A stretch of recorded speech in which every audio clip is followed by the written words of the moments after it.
เฮ็ดซิมมันก็เด้อซุปเฮ็ดก้อยหนังเค็มเนาะคืออยู่บ่ครับจิตน่ากลัวหรือเปล่าไผจิตเพิ่นจิตเสาจิต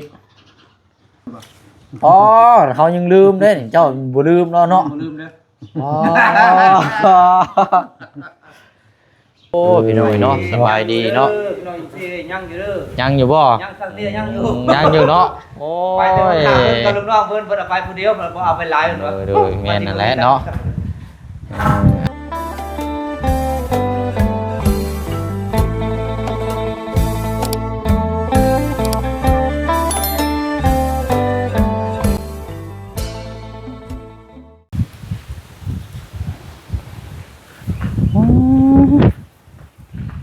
3 4 5มื้อผ่านไปหากระซุกพี่น้องเนาะกล้วยทางอาเจืองของฝากของต้อนของทำกระลาเพิ่นพี่น้องเนาะมีอยู่5 6 7เครือแจกจ่ายให้ทางพี่น้องผ่านไปผ่านมาแล้วก็เอาไปให้ทางครูอยู่โรงเรียนนำแน่เนาะทางโรงเรียนทางพี่เปียวพี่น้องเนาะกับทักทายสบายดีและสวัสดีพ่อแม่พี่น้องเบิดสุขคนเด้อพี่น้องเนาะพบเจอกันอีกคือเก่าคือเดิมเนาะถึงเที่ยงพี่น้องเนาะพบเจอกันมื้อนี้กับพี่น้องเอ้ยมื้ออื่นเดินทางมื้ออื่นเฮาพี่น้องเนาะไปเฮ็ดเวยกเฮ็ดงานติดตามเบิ่งน้ำกันบัดนี้พี่น้องเนาะมื้อนี้อาจจะเป็นมื้อสุดท้ายสุดสำหรับทั้งงานนมัสการพระธาตุอิงห้างเนาะช่วงแรกๆก็สิพาทั้งน้องๆแล้วก็ทั้งผู้เฒ่าทั้งผู้แก่พาไปเที่ยวงานแล้วก็มื้ออื่นก็แม่นเดินทางเนาะมื้อนี้ทั้งเบ้าบุญเบ้าจันทร์ซองบุญอาจจะเดินทางมื้อนี้พี่น้องเนาะพอดีว่ามื้อนี้ทางอ้ายเนาะพี่น้องเนาะทางอ้ายผู้เชี่ยงแล้วก็ทางช่างเตี้ยแล้วทางลูกทีมเนาะพอดีว่าผู้เชี่ยงให้ทางช่างเพิ่นมาติดกระเบื้องหันค่านี่แหละพี่น้องเนาะติดไปก่อนพี่น้องเนาะแล้วก็จะถามพูดคุยนำช่างเตี้ยนำเนาะพี่น้องเนาะก่อนอื่นก็ขอแสดงความเสียใจนำทางครอบครัวของทางช่างเตี้ยนำเนาะที่ได้สูญเสียทางพ่อตาเนาะหรือว่าทางพ่อเฒ่าตามโรคภัยไข้เจ็บแล้วก็เกี่ยวกับสุขภาพร่างกายอายุแน่เนาะพี่น้องเนาะได้สูญเสียในครอบครัวเนาะสำหรับทางช่างเตี้ยพี่น้องเนาะเดี๋ยวทางพูดคุยแล้วก็แสดงความเสียใจนำทางเตี้ยก่อนเนาะพี่น้องเนาะเอากะตอนเที่ยงพี่น้องเนาะจบพึ่งคุยน้ำกันแล้วกับไปเชิงจิไปหาข้าวน้ำเนี่ยอยู่นึกกินให้ทั้งสร้างก่อนมื้อนี้กะเนี่ยอยู่นึกกินก็โอ้ยพี่น้องเนาะมีอย่างใดเดี๋ยวเบิ่งน้ำกันเนาะมีซุปเห็ดกระแดกเนาะพี่น้องเนาะหรือว่าเห็ดคอนทางเมนูเปียวซุปไว้ให้แล้วทางขึ้นไปหันค่าอยู่เทิงพุ่นเนาะนี่ทั้งกล้วยเจืองเนาะนี่ก็สิได้แบ่งทั้งช่างเตี้ยแล้วก็ทั้งอ้ายเนาะมื้อแรกให้เจ้าแบกไปคนละเครือไปเนาะเดี๋ยวไปเบิ่งอัปเดตเบิ่งหันค่าเฮาก่อนเนาะพี่น้องเนาะมาบ้านก็บ่ได้ออกไปทางใดพี่น้องเนาะก็เสียแหละพี่น้องเนาะมีแต่เมื่อวานนี่ก็จักสิไปทางใดพี่น้องเนาะรอเพราะมื้อสุดท้ายก็ได้มาทาสีพี่น้องเลยเมื่อวานนี่ทาสีห้องพื้นทางหัวเชียงเนาะทาจนฮอดค่ำจนมืดเนาะดีแต่ว่าได้ทางโคมเมใจดีอยู่ทางฝั่งไทยเนาะผลฝากมาให้รถใส่อยู่ข้างในผลเมื่อคืนนี่พี่น้องพักเที่ยงสร้างเขาเนาะกินข้าวก่อนเนาะเอาถือว่าห่างเหินกันนานเนาะบ่ได้พบเจอกันโอ้พี่น้องเนาะสบายดีเนาะ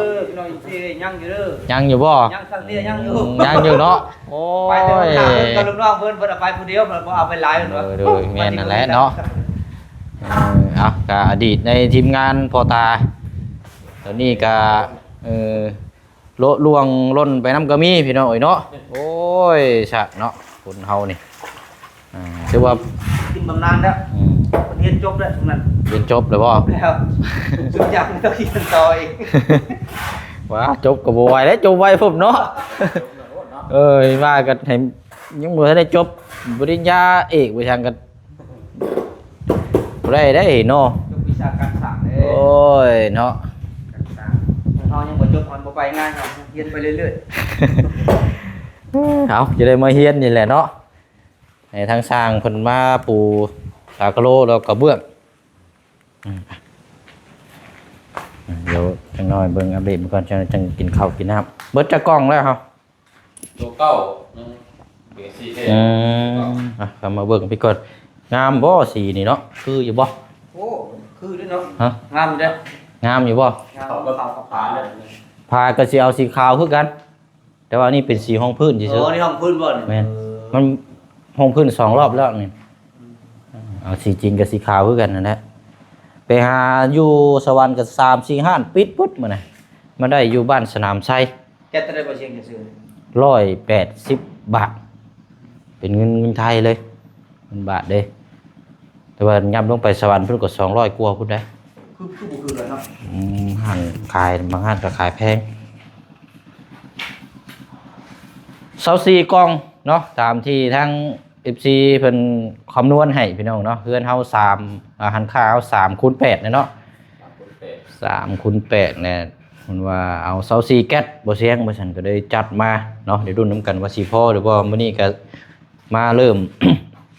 งานมื้อแรกแบ่งเฮือนทั้งเฮือนบ่ดีเนี่ยพี่น้องเอ้ยทั้งนั้นก็แก้ไขห้องน้ำทั้งนั้นก็เติมทั้งนั้นน้ำแน่โอ้โตเนาะ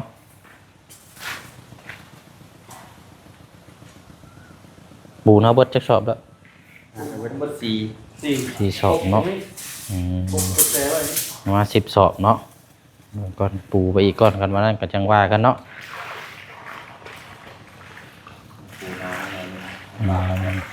เป็นไฮไลท์ อันจักเส้นประมาณจักเส้น สี่ 4บ่ บน4บน3 ปูฐาน4เส้น สาม อืม แค่นี้แค่นี้ คล้ายๆว่าพื้นเฮาทั้งพื้นและสิหนักเนาะ นักแค่นั้น เพราะว่าทั้งพื้นมันอยากชันลงไปเนาะปูนก็สิ ตอนเทแบบมันปวดเมื่อไหร่มันตีเมื่อไหร่ มันแต่เฮานี่แหละ ขับพอดีเลยได้มองกับมันน้องๆเรียน นั่นแหละอย่างว่า ทานนี่มีสีแยกเลย มันเป็นนี่ก็ตลาดนัดเนาะโรงเรียนก็เต็มทางผ่านไปอีกหมู่บ้านหนึงก็ไปนี่ก็เป็นทางไปให้ไปนาทางเข้าบ้าน จะมาทุ่มตัวนี้นี่ให้ขับได้เลย ทางว่านี่ต้องรุ่นทางในบ้านบ่ได้นี่น่ะเอารอเบิ่งเพิ่นว่าเพิ่น ขับมาทุ่มกับชีซอยอยู่เนาะ แม่นคำเพิ่นทมก็สิสมทบซอยอยู่เพราะมันเป็นทางผ่านหมู่บ้านอันทางโกนนี่พี่น้องจะให้ผู้เชี่ยวซอยผู้เดียวมันก็บ่แม่นแล้วเพราะว่ามันบ่แม่นทางมันเฮาเด้เที่ยวบนบ้านบนเมืองเนาะ พวกหาดินดานมือใส่เนาะดานเป็นลง ทมแล้วก็เฮาเฮ็ดใหม่ ขอบคุณนะที่บอกกระจกนะ อืม ทิ้งใส่ เอาดินดานเนาะ เพราะว่าน้ำมันไหลได้ยามน้ำมันไหล ฟังเบิ่งเนาะเพราะว่าเพิ่นก็กำลังไล่มาแต่ทางเขาว่าบ้านพี่น้องปีนี้ก็ยันซ่อมแซมถนนทางหลายอยู่นักอยู่ปีนี้ปีนี้ทางนักแห้งอีกเหรออยู่ไสกันซอยกันนั่นแหละคนเล็กคนน้อยตามกำลังเนาะบ่ซอยกันบ่แล้วเลยพี่น้องอย่างนั้นมันแย่งกันนั่นแหละเนาะภาษาเฮาเนาะมีแต่กินข้าวกินน้ำกับข้าวก็มีแต่ชุบเฮ็ดคอนและเฮ็ดกระเดะ กินนั่นแค่นี้ยังไม่ได้กินเที่ยวได้ปี ยังบ่ทันได้ลองเทื่อบ่ ไม่รอบได้ปี เอาเสร็จพอดีเด้อทางเมนูเปียวซุปไว้ให้น่ะก็กินอันแรกบ่เชิงกินเองกินข้าวเช้าอันปิดน้ำโพงคนก็ได้นะมันเบ็ดเบิดไปเดี๋ยวบ่เชิงไปจัดแนวอยู่นึกกินให้ทั้งช่างก่อนพี่น้องเดี๋ยวก็เบิ่งน้ำกันเนาะพูดคุยน้ำกันกินข้าวกินน้ำตอนเที่ยงเนาะข้าวเฮากันนี่แหละคืนนี่เปิดโคมใต้ท่านี่เลยเมื่อคืนนี่ ทางคืนเลย ดีได้โคมทั้งแม่เพิ่นฝากมาให้ทั้งบอดี้หยดมาลองเบิ่งเลยทดสอบเบิ่ง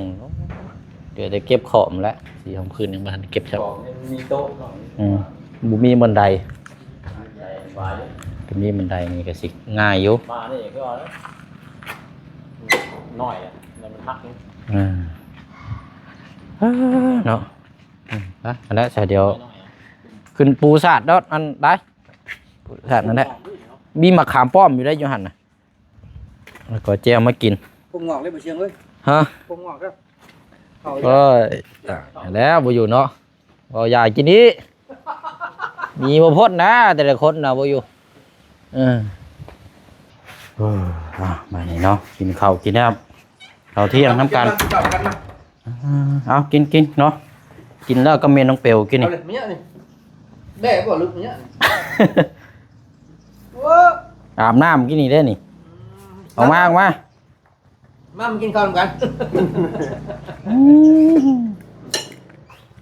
อยู่ย่านได้เพิ่นเนาะ สำหรับบ่อบมันบ่แม่ ตัวใหญ่แล้วอยากงั้นอยู่หยิกหยอกอยู่ มันว่าแมวมันเข้ามาบ่เชื่อมานี่นะบ่จันน่ะ เดี๋ยวเฮากินแล้วเฮาน่ะเฮ็ด ซิมมันก็เด้อ ซุปเฮ็ด ปล่อยหนัง เป็นหนังเค็มเนาะคืออยู่บ่ ครับ จักจางหรือเค็มได้นี่ บ่ดี เอาว่าสิทอดหมูเด้อบ่ได้นั่นซักบ่ได้ทอดซั่นกินใช่ยังห้างแท้น่ะยับก็อีกหน่อยกว่า เคยใหม่แนะนำไก่ไว้ เคยไหมบ่ เคยใหม่ เออ หายก็ มันสิเป็นเคยใหม่ได้แล้วมื้อแล้ว มีบ่ ลมเอากระติกนี่ติ่งมันนี่ลมแห้งเนาะโอ้ลมออกเลย ให้มันเปรี้ยวได้กินได้บ่ กินแล้วมื้อห่านเลยมื้อห่านเลย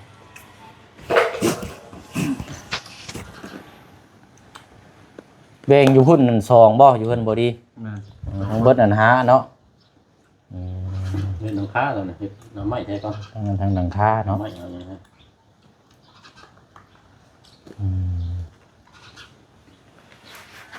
แม่ทำไม่ได้อันไหนเนาะผมมองมีทั้งสีดูตาขาวแล้ว รอแต่โมงบ่ เขาจะเมืองแล้วทำเราซื้อทั้งสีมากเลยมุ้ง ทางเฮือนเบาดีเนาะต่อเติมห้องน้ำเฮ็ดไปใหม่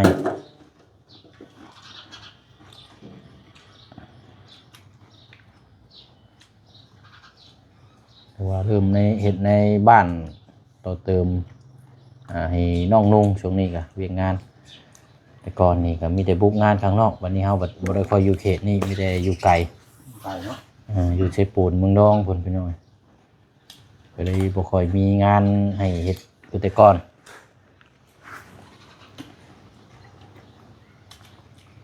อย่างไก่พอเห็ดอยู่ บ่ตะจิตมันน่ากลัวหรือบ่ ไผ ตะจิตเพิ่น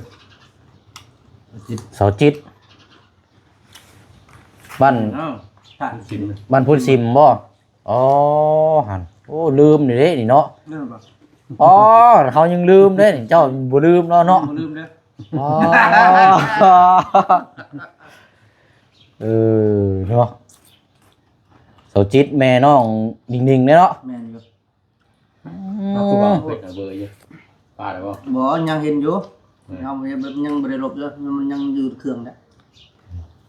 เฮาแน่นเนาะบ่ บ่ได้ไปแต่หึงเลยเด้ ตอนนี้บ่ได้เข้าหรือบ่เด้เนี่ย บ่ได้ไปเป็นปีเลย อืม ตั้งแต่ซอยแล้วกับไปทางเขตเมืองนองอย่างกับพอแล้วทางนี้พอเขาเจ้าก็เริ่มมี คน นั่น ผู้ แหละ จบผู้งามเขาก็เอาผัวแล้วบัดนี้เนาะ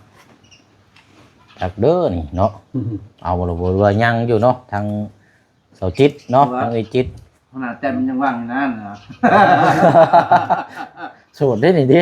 จูดได้เนาะเห็นว่าจะไปอยู่แถวยานางหลายเนาะ ผมจะนั่งขายเนาะ อยู่อย่านางเด้เขตน่ะเนาะบ้านพนซิมอย่านางลายเด้อ๋อฮอดเลย กูอีกแล้วหุ่นนอนเลยเว้ยซี่รถหุ่นนั่นน่ะ รุ่มเขา เพิ่นยังยุดเลยจ้ะ โอ้ยชาติเนี้ยดีเนาะ เนาะเราคือเราไม่ได้กินคุยเลยเรามักหยอก เราคนบ่ตรงเนาะคนบ่เป็นคนบ่ม่วงคนบ่ขี้คุย เราฮู้ว่าเฮาหยอกนะแล้วก็หยอกน้ำมันก็ม่วนเด้อเนาะกินบ่จังมาพุ่นนะ อืม ถ้าบ่มาบ่ได้เนาะบ่พามา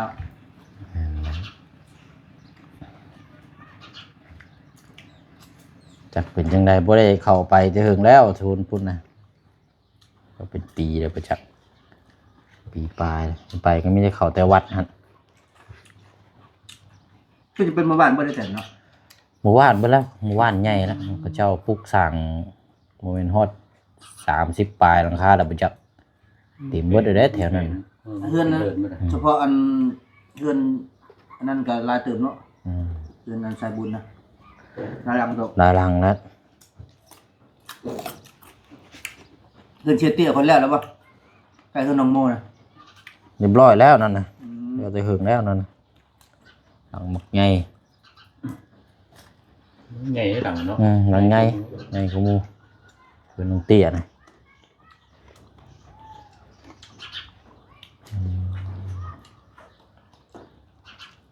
อันเดี๋ยวถามก่อนเนาะอันคนอื่นก็ขอแสดงความเสียใจนั้นด้วยช่างเตี้ยเด้อทางประตูเนาะเราก็จากไปคือว่าบางหันก็คือว่าเรานำว่าเราเจ็บตีหึงหรือบ่สุขภาพร่างกายเรากัน ไปมาๆนะดับไปเฮือนดีนะที่เฮือนดีไปทำงานแรกของเช้าแล้วเช้าเลยไปตึกปลาได้แล้วมาอีกรอบสองเข้าไปเฮือนมาทาแดงนะทาแดง อ๋อนี่บ่ หนักเลยบัดนี้เอาไปอยู่เด้อ บ่บ้านเฮาคันคนเจ็บไข้ป่วยนี่ไปเฮือนดีเฮือนงานนี่อยากเจ็บพิษเนาะ ถ้ามาคนดีๆก็ยังว่าเป็นหันเป็นนี่ พิษเจ็บมาอวดแอมพ่นกับปวดหัวปวดหางจนไปฮอดห้องหมอพุ่นได้บางคนก็ใส่อยู่ กำ ใส่ ลัง ยา สิเริ่มเกี่ยวเข่าจนว่าลมเบิดกอยเบิดได้นำพอเฒ่านี่เอาไปเกี่ยวเข่าผู้เดียวตัดหลายเบิดฝนตกใจเฮ็ดได้ก็บ่ได้อีกโว้ย ค่าเบิดเบิ่งเบี้ยงนำผู้เฒ่าแน่เนาะ แม่นยากเลยว่ะเบิดคนสามารถเฮาก็ได้ ได้แล้วบ่ประมาณอาทิตย์หนึงเราจากไป ตัวแล้วเขาสิบาทได้มั้ง แต่วันที่ มือรับเนาะ วันที่12บ่ได้ ผมมือรับเนี่ยผมเรามือรับเลย มื้อสิ้นเดือนแล้ว เดือน แบบตกแบบกึมมื้อนี้ปงกึมอื่นคือปีใหม่นะ โอ้เดี๋ยวก็มือรับแล้วเด้ออันนี้นะเราเสียนะ แม่นแบบเที่ยงกลางคืนตอนเช้าไปเลยคันอยู่จะเป็น2 เดือน แม่นนั่นแหละเนาะ ดีมือรับ มือรับเราเสียเปิดปงมือรับเลยนะเนาะ แม่น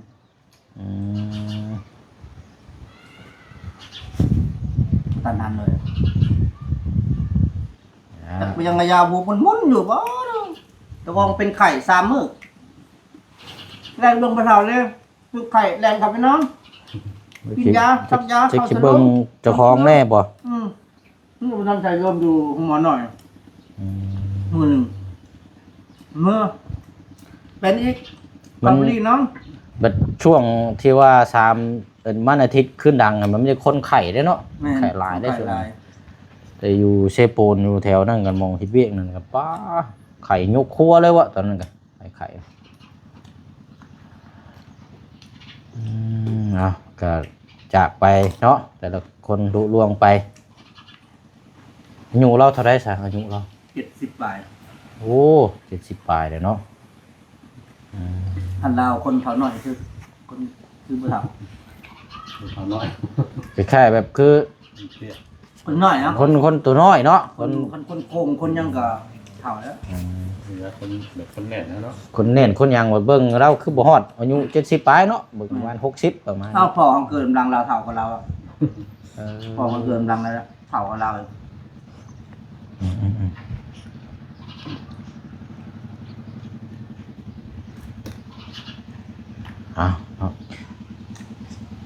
โอ้ยบัดนี้เฮ็ดบุญให้เราเลยเสมอได้บัดนี้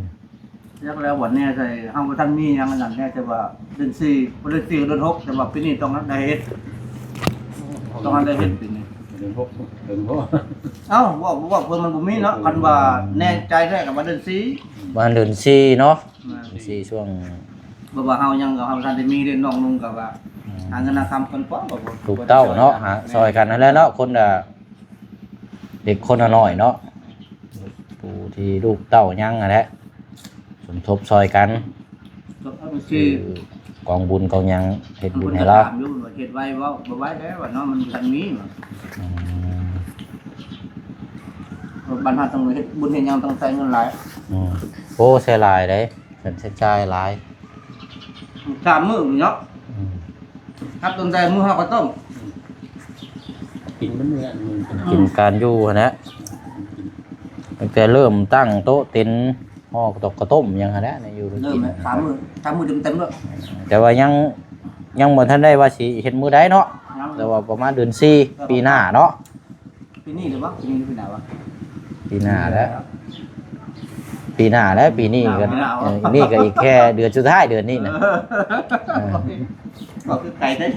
โอ้ปีหน้าแล้ว โอ้ยคุ้งนะ มองว่าน้องบอกปีหน้าเนาะไก่ได้ป่ะ โอ้มันสิสิ้นเดือนเลยเนาะสิ้นเดือนของปีเดือนได้นี่ปลายปีแล้วแป๊บเดียวปีใหม่ปีหน้าอีกเลย ปีใหม่อ่ะ ทำไมจะมึงว่าที่ได้เนี่ย ที่ห้าได้มั้ยนี่ที่ห้าอีกเช้าห้ามื้อมื้อจะสิ้นเดือน เราเทียมวันที่12เลย3 โมง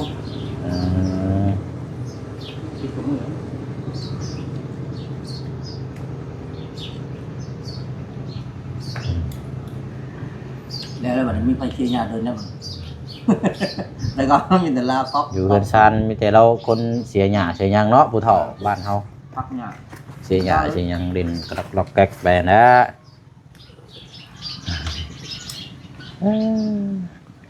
อยู่เห็นน้ำกันมื้อนี้ก็บื้นก็สิเดินทางแล้วบื้นก็ไปเฮ็ดเวียกแล้วบัดนี้ ไปตรงไหน มงพุ่นละคือเก่าสิโปนมึงน้องพุ่นน่ะ ไปแต่ละเตือนจากมือมา ล่าสุดนี่10ปลายมื้อ โอ้เพิ่งมาได้บ่ เพิ่งได้เพราะว่ามันเฮาเดินทางไกลไปมาๆสิบ่ได้ดะ ป้าเอาไปจะไปพักเช่าอยู่ใช่ไหม เช่าห้องหออยู่พุ่นละ เราก็เรียกว่าเช่าอยู่ตามหมู่บ้านหมู่หยัง บ่มันอยู่บ่ได้หรอกว่าซั่นน่ะเช่าห้องอยู่ขึ้นละ200,000 200,000กีบ คือแสดงแซ่บเนาะ ค่าใช้จ่ายสูง คนไหนคน เอาเนาะบ่อิ่มช้ำบ่จักนี่เนาะโอ้ อันเบมก็บ่ได้กล้วยชามเครื่อง กล้วยนะบ่แรงพากันแบ่งแบกมื้อเด้อ เลย มันกล้วยทางน้องเพิ่นเอาฝาก7เครือเอาไปให้ทั้งครูทั้งเปียว3เครือหมื้อน่ะ ปักหลายอยู่เนาะ แม่นกล้วยหลายเด้พุ่น เขาปลูกบ่ แต่ชื่อนี่ก็ถูกได้ปีละเครือละ20,000กีบนึงเครือหมากซ้ำแคนซ้ำหยังนี่มันหมากใหญ่ บ้านเฮาขายแพงเด้อ ๆบ้านเฮายังว่าบ้านเฮาเนาะ ปีเช้า งานบุญแบบนั้น มันคือกระเจ้ามันเอาไปรับเอาอยู่พูดลงมาขายพี่นั่นว่า มีรถเนาะมีรถพอสื่อ แพง มาขายที่แพงนะ เอาเดี๋ยวเนาะกินข้าวกินน้ำแล้วก็จังว่ากันวันนี้พี่น้องดูงานดูต่ออีกจักหน่อยในการสิได้ไปรับทั้งสองสาวคนเข้ามาบ้านก่อนแล้วก็จะมีจนแรงสิไปบุญธาตุ มือเลยไปบุญทาน คืนสุดท้ายมื้อนี้ บ่ได้ไปคู่มือว่าจัง บ่ได้ไปซุมื้อแต่ว่าอยากรอไปมื้อสุดท้ายให้พาทั้งไปก็ไปนะพาครอบครัวแต่ทั้งอ้ายน้อง จะชวนนะเนาะมาชวนก่อนก็ได้ ไปเที่ยวจัก ไปรถจะมาเป็นผู้เบา 30โมงแล้วก็มา เบิ่งแล้ว เลาะเที่ยว ไป งาน เพื่อไปพ่อสาวจิตจะมีไหน อ๋อมันจืดแล้วนะ บ้า ปีแล้ว คันคอยบ่มีเมียเนี่ยว่า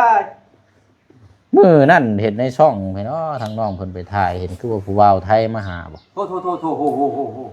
ผู้บ่าวไทยบุกถึงบ้านมื้อนั้นก็จังได๋แหละเอาบ่ได้ติดตามหั่นนะเดี๋ยวผู้ใหญ่เพิ่นมาเวียกเพิ่นแวะเด่นนำ ท่านบอก ประมาณนั้น ม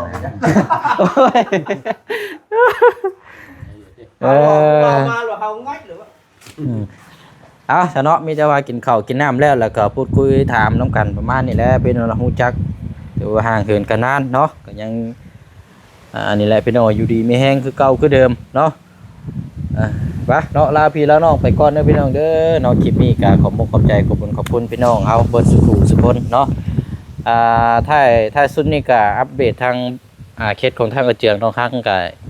ยอดสมทบเนาะก็ยังคือเก่าเนาะสำหรับทางบุเชียงกับพี่น้องเนาะก็ยังมีอยู่8 ล้านกับ 5,000 บาทเนาะพี่น้องเนาะที่ล่าสุดนี่แจ้งเพิ่มเติมไปกับทางแม่ใจดีเนาะทางแม่นางจากฝั่งไทยเนาะพี่น้องจำนวน 3,000 บาทแล้วก็ทางพี่ใจดีอยู่ทางฝั่งไทยนำนะกับเพิ่นก็ซื้อประสงค์ออกน้ำ 2,000 บาทแล้วก็ยอดจำนวนที่เดือตกข้างที่เขาสร้างไม้ก่อนหน้าหันเนาะทางพี่ใจดีอยู่เยอรมันพี่น้องเนาะแล้วก็ทาง